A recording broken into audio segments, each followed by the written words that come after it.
Pemeriksaan laboratorium sel darah merah atau eritrosit adalah bagian dari analisis darah yang bertujuan untuk mengevaluasi jumlah dan fungsi sel darah merah dalam tubuh. Eritrosit berfungsi mengangkut oksigen dari paru-paru ke sel tubuh. Tes ini biasanya dilakukan melalui hitung darah lengkap yang mengukur jumlah eritrosit, kadar hemoglobin, dan hematokrit.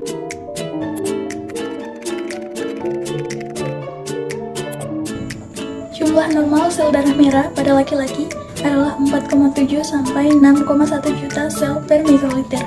Untuk hemoglobin, nilai normalnya berkisar antara 13,2 sampai 16,6 gram per desiliter, dan hematokrit berada di antara 38,3 sampai dengan 48,6%. Nilai normal untuk sel darah merah eritrosit pada perempuan dewasa berkisar antara 4,0 hingga 5,3 juta sel per mikroliter. Selain itu, kadar hemoglobin normal untuk wanita adalah 12,0 hingga 16,0 gram per desiliter. Hematokrit normal berada dalam rentang 36% hingga 46%. Kadar ini dapat bervariasi tergantung pada faktor seperti usia dan kondisi kesehatan individu.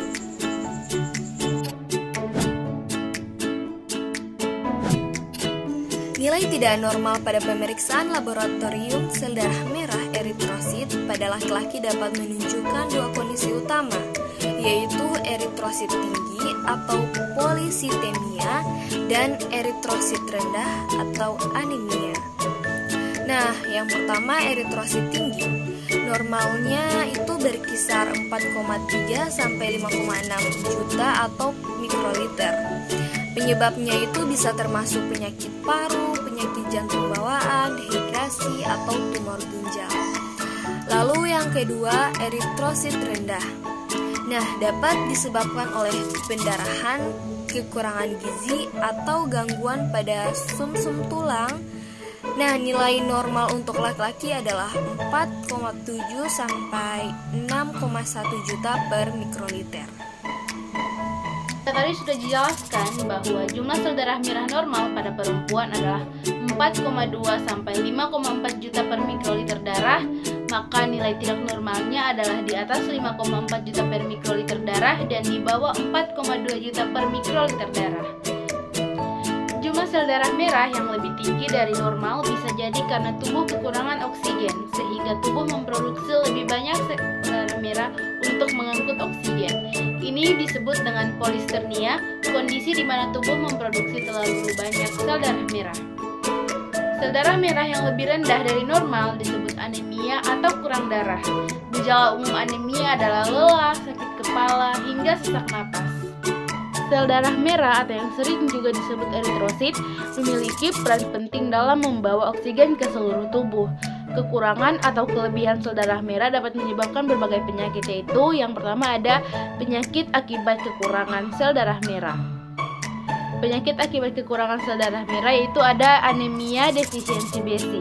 Anemia defisiensi besi ini disebabkan oleh kekurangan zat besi yang diperlukan untuk membentuk hemoglobin. Gejalanya lelah, pusing, pucat, dan sesak napas. Selanjutnya ada anemia pernisiosa, disebabkan oleh kekurangan vitamin B12 atau asam folat. Gejalanya kesemutan, lelah otot, dan gangguan memori. Selanjutnya ada anemia aplastik. Anemia aplastik ini terjadi ketika sumsum tulang gagal memproduksi sel darah merah yang cukup. Gejalanya mudah memar, infeksi berulang, dan kelelahan ekstrim. Nah, yang terakhir di penyakit kekurangan sel darah merah itu ada anemia hemolitik. Anemia hemolitik ini keadaan di mana sel darah merah dihancurkan lebih cepat daripada pembentukannya. Gejalanya kulit kuning atau ikterus, ada urin gelap, dan pembengkakan limpa. Selain kekurangan sel darah merah, kelebihan sel darah merah juga dapat menyebabkan penyakit. Nah, yang pertama itu ada polycythemia vera. Polycythemia vera ini adalah produksi sel darah merah berlebihan karena gangguan sumsum tulang. Gejalanya sakit kepala, gatal-gatal, kemerahan pada kulit, dan resiko pembekuan darah. Dan yang terakhir ada eritrositosis sekunder. Ini terjadi akibat peningkatan produksi eritropoietin karena hipoksia atau kekurangan oksigen, misalnya pada penyakit paru-paru kronis atau tinggal di tempat tinggi. Gejalanya kelelahan, pusing, dan tekanan darah tinggi.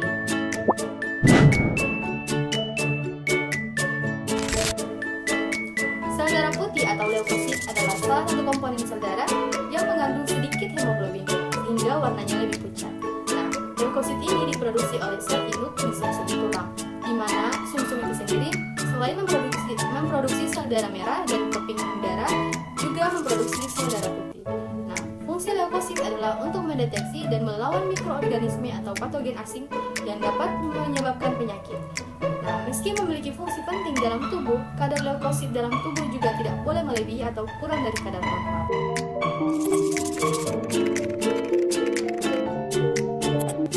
Nah, untuk nilai normal leukosit pada anak-anak yaitu sekitar 5.000 sampai dengan 20.000 per mikroliter darah.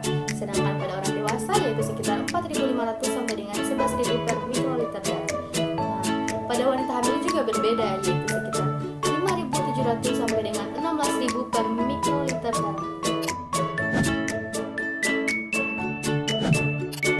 Di sini saya akan menjelaskan nilai tidak normal sel darah putih pada laki-laki. Pemeriksaan sel darah putih atau leukosit adalah bagian penting dari tes darah lengkap atau CBC. Leukosit memainkan peran utama dalam melawan infeksi dan menjaga sistem kekebalan tubuh. Nilai yang tidak normal pada laki-laki dapat mengindikasikan berbagai kondisi mulai dari infeksi hingga gangguan serius seperti kanker darah. Kalau dari perempuan sendiri, nilai tidak normalnya pemeriksaan sel darah putih atau leukosit pada perempuan sama pentingnya dengan pada laki-laki. Sel darah putih membantu melindungi tubuh dari infeksi dan menjaga fungsi kekebalan tubuh. Nilai yang tidak normal dapat menunjukkan berbagai kondisi kesehatan, dari infeksi ringan hingga penyakit serius seperti kanker darah. Ketidakseimbangan jumlah sel darah putih atau leukosit dapat mengindikasikan atau menyebabkan berbagai penyakit. Berikut contoh penyakit yang dapat ditimbulkan jika nilai sel darah putih terlalu tinggi. Yaitu ada penyakit akibat ketidakseimbangan jenis sel darah putih, yaitu pertama ada neutropenia, penyakitnya ada sepsis, demam tifoid, HIV. Kondisi penurunan neutrofil menyebabkan tubuh sulit melawan bakteri. Gejalanya ada demam, infeksi serius. Berikut ada eosinophilia, itu penyakit infeksi parasit, alergi atau asma berat. Kondisinya adalah meningkatkan eosinofil sebagai respons imun terhadap alergi atau infeksi cacing. Gejalanya ada gatal, nyeri perut atau sesak nafas. Selanjutnya ada limfopenia, penyakitnya ada lupus, infeksi berat seperti tuberkulosis atau HIV. Kondisi penurunan limfosit melemahkan imunitas tubuh. Gejalanya adalah infeksi berulang atau berat.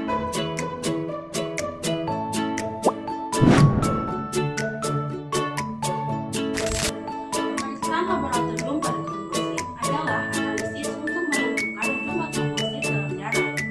Biasanya hal ini dilakukan dengan sampel darah lunak yang dicampur dengan antikoagulan seperti EDTA untuk mencegah pembekuan.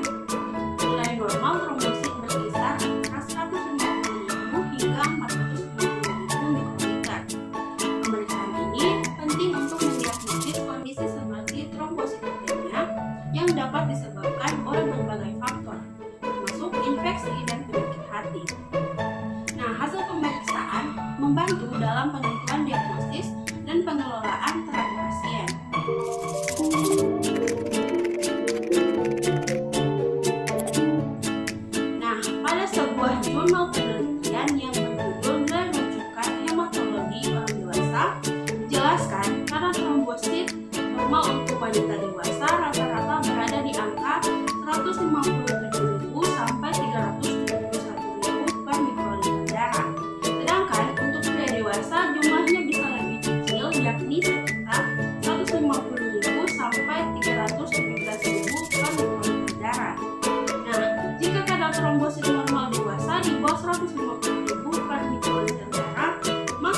darah, maka mengalami trombosit tinggi.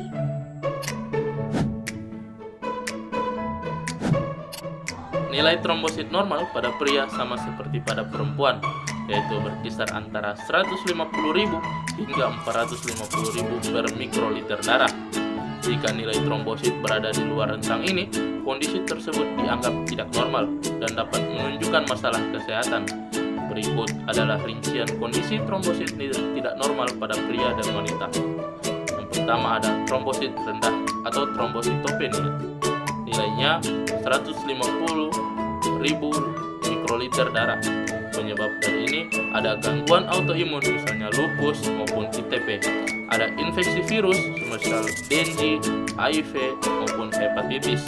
Kekurangan vitamin B12 atau folat, efek samping obat tertentu, dan penyakit sumsum tulang misalnya leukemia.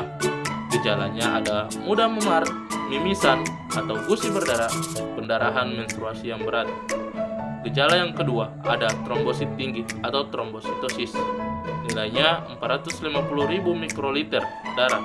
Penyebabnya ada gangguan sumsum tulang atau trombositosis primer atau sekunder, peradangan kronis misalnya reumatoid, ada infeksi atau trauma sehingga kekurangan zat besi. Dan gejalanya juga ada sering tidak bergejala tetapi dalam kasus berat dapat menyebabkan pembekuan darah atau pendarahan.